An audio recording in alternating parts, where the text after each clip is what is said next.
बेटा आप लोग अपनी all India rank quota seat के बारे में सोच रहे हो, उसके साथ ये चार चीजें हैं जो आप में से बहुत सारे बच्चों को जाननी है। ये एक ऑथेंटिक वीडियो है इस टॉपिक पे। रीजन क्या है?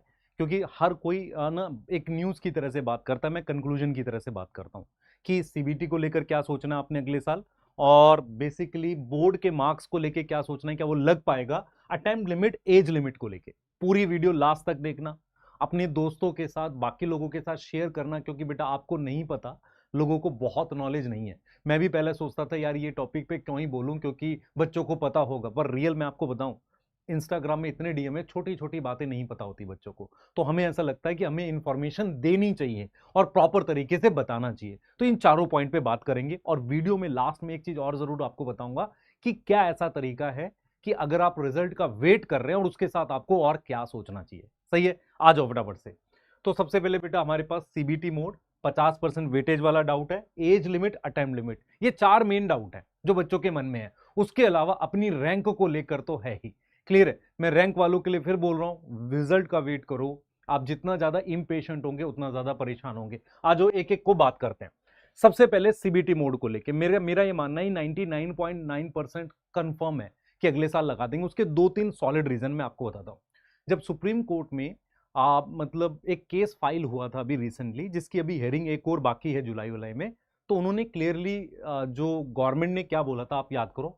एनटीए ने सुप्रीम कोर्ट में फॉर्मली सबमिट कर दिया था कि 2027 में हम सीबीटी मोड लगाएंगे, और ये बात बोल के ही वो बचे थे। उन्होंने बोला 2027 में हम सीबीटी मोड लगा देंगे। तो इसका मतलब सीबीटी 2027 में लगने के बहुत ज्यादा हाई चांसेस हैं, और एजुकेशन मिनिस्टर जी ने भी ये बात बोली है। तो कंप्यूटर बेस्ड टेस्ट मोड लगने के बहुत ज्यादा हाई चांसेस हैं। और क्या होगा इसके साथ? सिलेबस चेंज होगा? नहीं, सिलेबस वही रहेगा। पैटर्न भी सेम रहने के चांसेस हैं, 720 नंबर का एग्जाम हो। एक और जो कैच है वो किस चीज को लेकर है कि यार हो सकता है ये दो पार्ट में हो जाए, प्री और मेंस की फॉर्म में, ऐसा मैं मान रहा हूं। क्योंकि जो एनएमसी है ना, वो राजी नहीं होता है, हेल्थ मिनिस्ट्री और एनएमसी जो है ना, मतलब मेडिकल काउंसिल, ये राजी नहीं होते हैं कि अरे आप इतना ज्यादा उल्टा सीधा करो।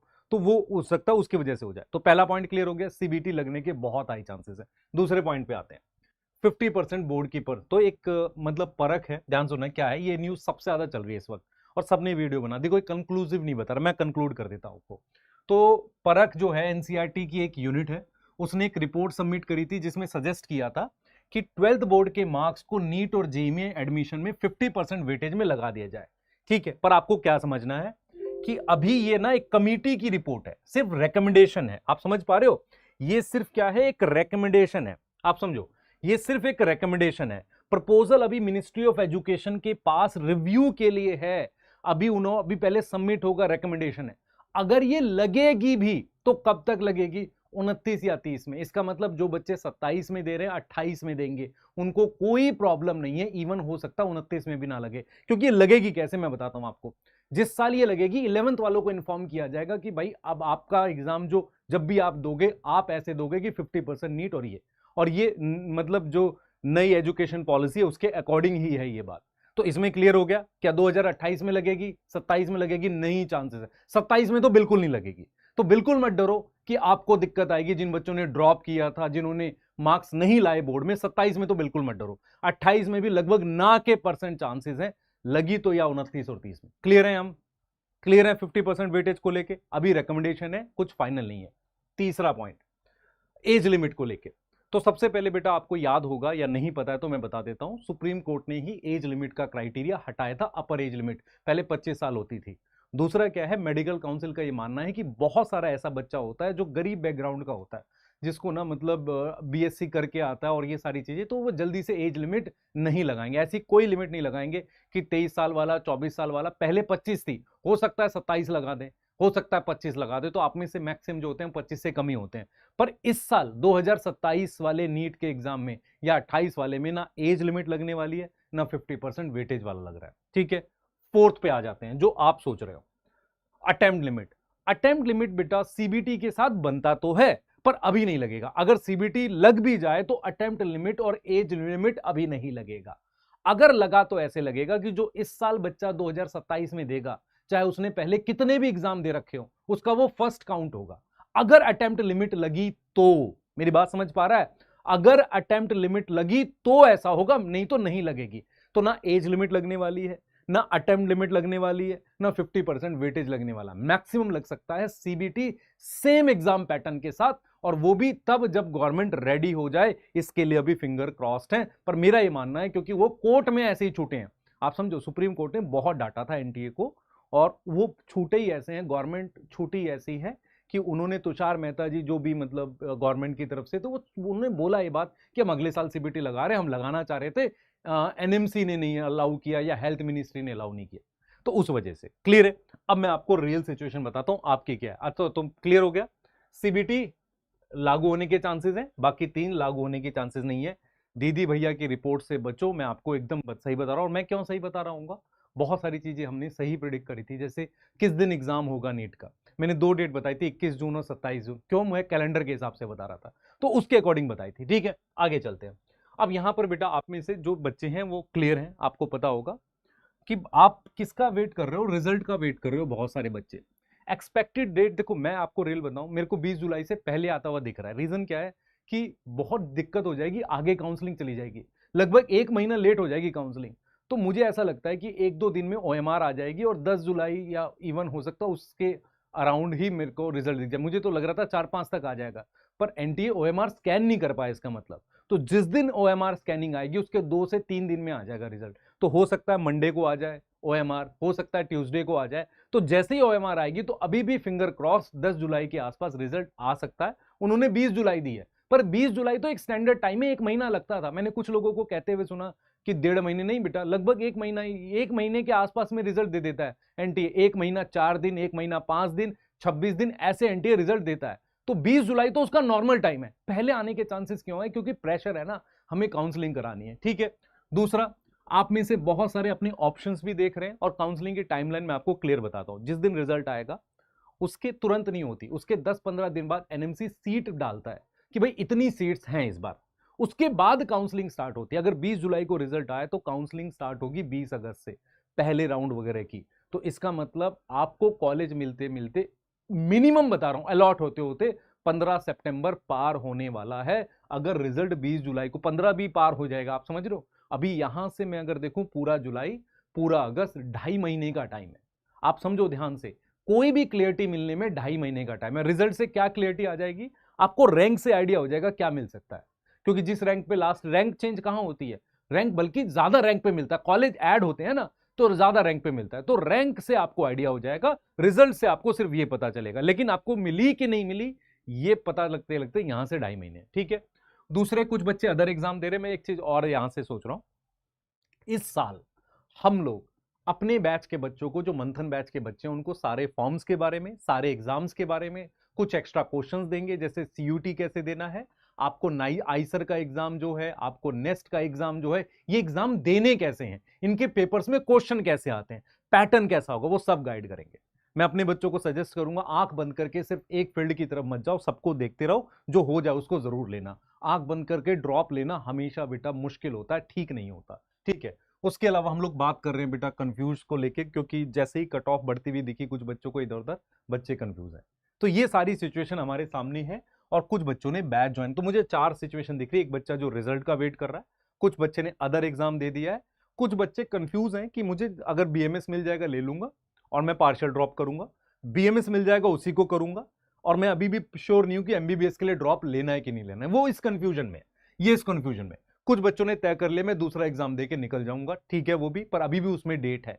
पर मैं इन सब में एक बात देख पा रहा हूं, कुछ भी होते होते यहां से 2.5 महीना लग रहा है, और 2.5 महीना अच्छा खासा टाइम होता है अगर बाई चांस आप अगले अटेम्प्ट के लिए जा रहे हैं। और जो बच्चे बेटा ऑलरेडी हैं, उन्होंने मंथन बैच ज्वाइन किया, दूसरी जगह के बैचेस ज्वाइन किए, ऐसा नहीं हम बोल सकते कि मतलब सारे बच्चा हमसे पढ़ता है तो लंबी फेंकने वाली बात हो जाएगी। बहुत सारी जगह पढ़ते हैं, तो उन्होंने हमारा बैच ज्वाइन किया, बिल्कुल बेसिक से हम पढ़ा रहे हैं, उसमें कोई दिक्कत नहीं। अब मैं आपको एक चीज और दिखाता हूं। अब हमारे पास प्रॉब्लम क्या है कि बहुत सारे बच्चे कह रहे हैं कि मैं लूप में फंसा हुआ था और मुझे एग्जिट चाहिए। अब मैं यहां पर उनसे 1-2 सवाल पूछूंगा, एग्जिट कहां कहां से चाहिए। पहला, एमबीबीएस से चाहिए आपको, तो आप किसी और कोर्स में जा रहे हैं तो 100% उसी की पढ़ाई करिए। दूसरा, आपको यह समझना पड़ेगा आप एमबीबीएस के लूप में नहीं थे, गलत तैयारी के लूप में थे। आप कौन सी, आप में ईमानदारी से मुझे बताओ, आप एमबीबीएस के लूप में थे या उस तैयारी के लूप में थे कि आप दोबारा से लेक्चर देखते थे पूरा, फिर दोबारा से लास्ट तक जाके आपका सिलेबस खत्म नहीं होता, वो लूप था आपके पास, ठीक है। दूसरा, कुछ बच्चे ऐसे हैं जो पार्शियल ड्रॉप करना चाहते हैं, वो चाहते हैं कि सर 2 अटेम्प्ट 3 अटेम्प्ट हो गया, अब मैं चाहता हूं कि कोई कोर्स लेके इस बार फिर से दे लूं, पार्शियल ड्रॉप कर लूं। और कुछ बच्चे हैं ड्रॉप करना चाहते हैं पर वो वैसे नहीं पढ़ना चाहते। वैसे मतलब मुझे इस तरह की प्रॉब्लम काफी दिखी। कुछ कहते हैं सर लूप में मेरा हो गया, पर उनको ये नहीं पता वो लूप कौन सा था। दूसरा, वो क्या दूसरे के साथ जा पाएंगे? अगर जा पा रहे हैं तो बढ़िया से उसे करना चाहिए। कुछ कह रहे हैं पार्शियल ड्रॉप करना, कुछ कह रहे हैं कि भाई मुझे सेम पैटर्न पे ड्रॉप नहीं करना। मतलब क्या हुआ? वो ये कह रहे हैं कि यार मुझे वही पैटर्न पे ड्रॉप नहीं करना, मतलब सिंपल सा लॉजिक है, मुझे वो पैटर्न नहीं करना। तो हमने क्या किया बेटा, इन बच्चों के लिए जो ये बातें कह रहे हैं, इनके लिए मैं आपको फिर बोलता हूँ, मेरी प्लानिंग सबसे ज्यादा इंपॉर्टेंट होती है। और जब बड़ी बड़ी कोचिंग्स के शुरुआती दौर थे, उनमें उनकी पहली टेस्ट सीरीज, उनके पहले लेक्चर प्लानर, उनका पहला बैच कैसे चलेगा, इवन ऑफलाइन में मॉर्निंग और इवनिंग की क्लासेस कैसे सेट होंगी, ये सब मैंने उनके लिए डिजाइन किया। तो प्लानिंग मेरे से बेहतर शायद कोई स्टैट टेक में पहले से करता रहा हो। अब चाहे वो लंबी लंबी फेंक दें कि नहीं हमारे पास 200 लोग हैं, 200 लोग होने से नहीं होता। जड़ें हमेशा अपनी जगह काम करती थी, तो ये बात शायद नहीं समझ पाएंगे, कोई दिक्कत नहीं है। तो आ जाते हैं। तो मैंने क्या प्लान किया, मतलब मैं बैठा सब लोगों के साथ, मैं हमारी टीम बैठी, हमने ये प्लान किया कि क्यों ना बच्चों को कुछ एक और ऑप्शन दिया जाए। मंथन बैच में हम पढ़ा रहे हैं बिल्कुल बेसिक से, वो तो है ही। उसके अलावा एक ऑप्शन हमने दिया कि एक ऐसी टेस्ट सीरीज ले आओ जिसके साथ बैच भी हो वन शॉट का। तो एकलव्य टेस्ट सीरीज प्लस मंथन बैच, मंजिल बैच, इन दोनों को मिला के हमने एकलव्य टेस्ट सीरीज AITS बना दी है। अब आप ध्यान से सुनना, ये आपकी प्रॉब्लम कैसे सॉल्व कर रहा है। मान लो आप ऐसे बच्चे हो जिसके 3 ड्रॉप हो गए हैं, जिसको ऐसा लगता है कि यार अब मैं दोबारा से लेक्चर नहीं देखना चाहता। तो आप बताओ कि बेस्ट क्या रहेगा, कि सर मैं सिलेबस खत्म करूं। क्या आप अपने आप बैठ के सिलेबस खत्म कर पाओगे? आप सोचो जरा। आप ऐसे सिंपल बैठे हो, सिलेबस खत्म नहीं हो पाएगा बच्चे, सिंपल बैठे बैठे रहने से तो नहीं होगा। और आप बिना प्लानिंग के पढ़ नहीं सकते। तो हमने क्या किया, एक टेस्ट सीरीज डिजाइन कर दी है जिसमें पार्ट टेस्ट हैं 12, और ये 12 टेस्ट 26 जुलाई से स्टार्ट होके मतलब 13 नवंबर के आसपास खत्म हो रहे हैं। इसका क्या मतलब हुआ? इसका मतलब ये हुआ कि जब ये पार्ट टेस्ट आप दोगे, आप समझ रहे हो, ये पार्ट टेस्ट जब आप दोगे तो आपका नवंबर तक पूरा सिलेबस खत्म हो जाएगा। सर ये टेस्ट के लिए मैं पढ़ूंगा कहां से? यहां से पढ़ सकता है, बैच भी दे देते हैं। समझ आ रहा है लॉजिकली? तो इसका मतलब वो बच्चे जो पार्शियल ड्रॉप करना चाहते हैं, क्योंकि पार्शियल ड्रॉप में टाइम नहीं मिलेगा। जो बच्चे ये सोच रहे हैं कि नहीं सर मैं पूरा नहीं पढ़ना चाहता, मैं सिलेक्टेड पढ़ना चाहता हूं, या सर मैं आपसे बायो पढ़ना चाहता हूं, या तो उनको हमने क्या किया, एक बैच दे दिया जिस बैच में 1 शॉट या 2 पार्ट के लेक्चर है, मंजिल बैच है। और ये वो बैच है जो मतलब हम डिफरेंट ऐसी जगह यूज करते हैं जहां पर एकदम वैसी चीज हमें करानी हो कम टाइम में। तो ये बैच ले लो, इसके अपने 1 शॉट लेक्चर हैं, इसका अपना टेस्ट भी है, इसके असाइनमेंट भी उसी बैच में है। अपने हिसाब से पढ़ो, सारे लेक्चर एक साथ मिल जाएंगे, टेस्ट का सिलेबस मिल जाएगा।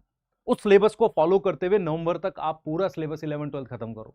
फिर उसके बाद क्यूमुलेटिव टेस्ट होंगे, फिर फुल सिलेबस होंगे। कितने फुल सिलेबस टेस्ट हैं? 43। और इन फुल सिलेबस की खास बात क्या है, इसमें पैटर्न बदलेंगे हम। पैटर्न मतलब किसी में फिजिक्स, अच्छा इसमें क्यों नहीं कर रहे हम लोग पैटर्न? बेटा क्या होता है, मान लो फिजिकल के सारे चैप्टर आ रहे हैं, वैसे ही मुश्किल है पेपर, तो उसमें मतलब छेड़छाड़ नहीं करनी चाहिए। जो फुल सिलेबस टेस्ट आएंगे ना, उनमें पैटर्न बदल रहे हैं। किसी में फिजिक्स मुश्किल कर दी, किसी में केमिस्ट्री मुश्किल कर दी, किसी में दोनों मुश्किल कर दिए, किसी में असर्शन रीजन ज्यादा डाल दिए, किसी में मैथ्स ज्यादा डाल दिए, ऐसा कर दिया। देखो मान लो 43 है, उनमें से 15 से 20 टेस्ट पैटर्न चेंज किया है, और 20 टेस्ट नॉर्मल जो आते रहे वैसे कर दिए। तो उस तरीके से हमने इसको डिजाइन किया है, ठीक है, डिजाइन किया। तो ये 12 पार्ट टेस्ट हैं, 43 फुल सिलेबस है, क्यूमुलेटिव 4 है, तो टोटल 59 टेस्ट हैं। इसके अलावा हमने 85 PYQ के टेस्ट, मान लो नीट में कितने चैप्टर हैं सारे मिला के 85 है, वो डाल दिया। तो अगर कोई बच्चा आराम से बैठ के सोचेगा ना, वो यही खोज रहा है, जिसके 400 450 300 आ रहे हैं, 400 आ रहे हैं, जिसको नहीं पता ड्रॉप लूंगा नहीं लूंगा, मैं रिजल्ट का वेट कर रहा हूं, हर वो बच्चे को क्या करना चाहिए, 26 तारीख वाला, 26 जुलाई वाला टेस्ट देना चाहिए। ठीक है सर, कितने पैसे लगेंगे? 2000 रुपये। अब तुम लॉजिकली सोचो, तुम 2.5 महीना, मान लो तुमने कोर्स लेना भी है कोई, तुमने MBBS सेलेक्ट कर लिया, 2.5 महीने के आसपास आप पढ़ रहे हो इससे MBBS मिलने से पहले, तो भी आपका वो 2.5 महीना सेव हो रहा है, क्योंकि 2.5 महीने में कम से कम भी 11th आपकी 70% आप टेस्ट दे चुके होगे। ऐसा नहीं हुआ कि आपको MBBS मिला या नहीं मिला आप फंसोगे नहीं। मेरी बात समझ आ रही? क्योंकि काउंसलिंग में फिर बता रहा हूं, अभी रिजल्ट अगर 20 जुलाई को आया तो आपकी काउंसलिंग होते होते 20 अगस्त हो जाएगा, क्योंकि बीच में NMC पहले सीट डालती है, फिर निकालती है काउंसलिंग का शेड्यूल। यस, तो ये सारी चीजें हैं। तो किन बच्चों को लेना चाहिए? जो पार्शियल ड्रॉप कर रहे हैं, जो काउंसलिंग का वेट कर रहे हैं, जो 1 से 2 ड्रॉप हो चुका है जिनको दोबारा बैच से नहीं पढ़ना वो कर सकते हैं। जो ऑफलाइन कोचिंग में उनको सपोर्ट चाहिए, यार फिजिक्स में थोड़ी हेल्प हो जाए, अच्छे टीचर मिल जाए। फिजिक्स में एसीपी सर के लेक्चर है, उसमें काफी सारे हमारे और भी जो कुछ टीचर थे उनके लेक्चर हैं। केमिस्ट्री में सर्वेश सर के साथ कुछ टीचर्स के और लेक्चर है इसमें, तो वो उससे आपको हेल्प हो जाएगी। अगर आपको ऑफलाइन कोचिंग है लेकिन सपोर्ट चाहिए, तो वहां आपको हेल्प हो रही है। मेरी बात समझ पा रहे हो? वहां आपको बिल्कुल हेल्प होने वाली है यहां पे। तो आपको ये बहुत बेहतरीन पढ़ने वाला है, ठीक है। अब ये कैसे करोगे ज्वाइन? बेटा इस वीडियो के डिस्क्रिप्शन में लिंक है टेस्ट सीरीज का, डायरेक्ट ज्वाइन करो। अब मैं आपको सिलेबस बता देता हूं। 26 जुलाई को पहला टेस्ट है, पहला पार्ट टेस्ट है, ज्यादा समय नहीं है हमारे पास। फिजिक्स में वेक्टर है, बेसिक मैथ है, यूनिट डायमेंशन है, mole concept, liquid solution, chemical kinetics, और बॉटनी में सेल साइकिल सेल है, और जूलॉजी में बायोमोलिक्यूल। ये पहले टेस्ट में आ रहा होगा। पहला टेस्ट आपको आइडिया हो जाएगा कि क्या शानदार टेस्ट बना है, अच्छे लेवल का टेस्ट बनेगा। और जिन बच्चों ने टारगेट बायो दी है, उन्हीं टीम के थ्रू हम लोग इस टेस्ट को खुद बनवा रहे हैं, खुद लग कर कि भाई ये क्वेश्चन हटाने, ये रखने, अच्छा टेस्ट क्रिएट करवा रहे हैं आपके, ठीक है। तो ये टेस्ट पे हम लोग खुद से काम कर रहे हैं। और ये वो टेलीग्राम चैनल है जहां पर आपको इसकी सारी डिटेल मिल जाएगी। जैसे मैंने ये प्लानर लगाया है ना, अगर आप देखोगे प्लानर दिख नहीं रहा, तो इसकी पीडीएफ भी मैं आपको डाल दूंगा इस टेलीग्राम चैनल पे, ठीक है। अब इस वीडियो में हमने 2 पार्ट में डिस्कस किया है। पहला पार्ट आपके सारे डाउट क्लियर किए हैं, जो चीजें जो हवा चल रही है। दूसरा डाउट, बच्चा मतलब लोग नहीं समझ रहे क्या चाह रहा है एक्चुअल में। अगर मैं सेम तरह की चीज 2020 से चला रहा हूं, मैंने तो ऐसे ऐसे बच्चे देखे हैं जो 2020-21 से पढ़ रहे हैं उसी बैच से, हर साल बैच लेते हैं, हर साल वही कहानी हो जाती है लास्ट में जाके। इस बार थोड़ा सा डिफरेंट करो। अगर आपको 4 साल 3 साल हो गए, आपको लगता है एक अलग तरीका है, करो। अगर आपका फर्स्ट ड्रॉप है या आपका सेकंड ड्रॉप है, आपके बेसिक्स वीक हैं, आपको किसी टीचर से कम समझ आया, मंथन में पढ़ो। डायरेक्ट बोल रहा हूँ, खुल के बोल रहा हूँ। और मंथन का सेकंड लेक्चर मैं अपलोड करूंगा, एक बार देखना मैंने चीजों को कितना ऑर्गेनाइज कर दिया आप लोगों के लिए, ठीक है बेटा। और कमेंट में बताना, दिस इज नॉट लाइक कि प्रमोशन कर रहे हैं, दिस इज लाइक कि यही तरीका है। आप समझो ध्यान से, क्योंकि क्या होता है, कुछ लोग होते हैं जो मतलब बोलते हैं कि नहीं सर प्रमोशन करें। बेटा एक बात बताओ, हमें, हम यूट्यूब पे पढ़ाते हैं, हम यूट्यूब पे सबसे ज्यादा फ्री पढ़ाते हैं, सबसे ज्यादा बच्चों को इन्फॉर्म करते हैं, और सबसे ज्यादा कम फीस में पढ़ाते हैं। किसका ड्रॉपर बैच है जो हमारे प्राइस में आ रहा है, और किसका, तू सोच, सारी छोड़ दो। लोग लंबी लंबी फेंकते हैं, लाखों रुपए देने पड़ते हैं। मैं अपनी बात बता देता हूँ, मैं ड्रॉपर के, जिस साल मैंने ऑनलाइन ज्वाइन किया, उस साल भी सबसे ज्यादा बच्चे ड्रॉपर के मैं पढ़ा रहा था, और वो तुमको मेरे पढ़ाने के तरीके से दिखता है। तो सोचो, जब उनके लिए लाख रुपए देने पड़ते होंगे तो हमारे लिए क्या ही देना पड़ता होगा। तो इसलिए समझा रहा हूँ मैं, ये सब बातों में मत आओ, फिर से उन चीज़ों में मत आओ जो जो ये रील बना रहे हैं कि 0 से 700, 0 से 700 नहीं आता है, पहले जीएमसी आता है बीच में। 0 से 700 डायरेक्ट नहीं जाता है, ठीक है। कमेंट में बताना तुम्हें और कुछ चाहिए, इस टेलीग्राम चैनल को ज्वाइन कर लो।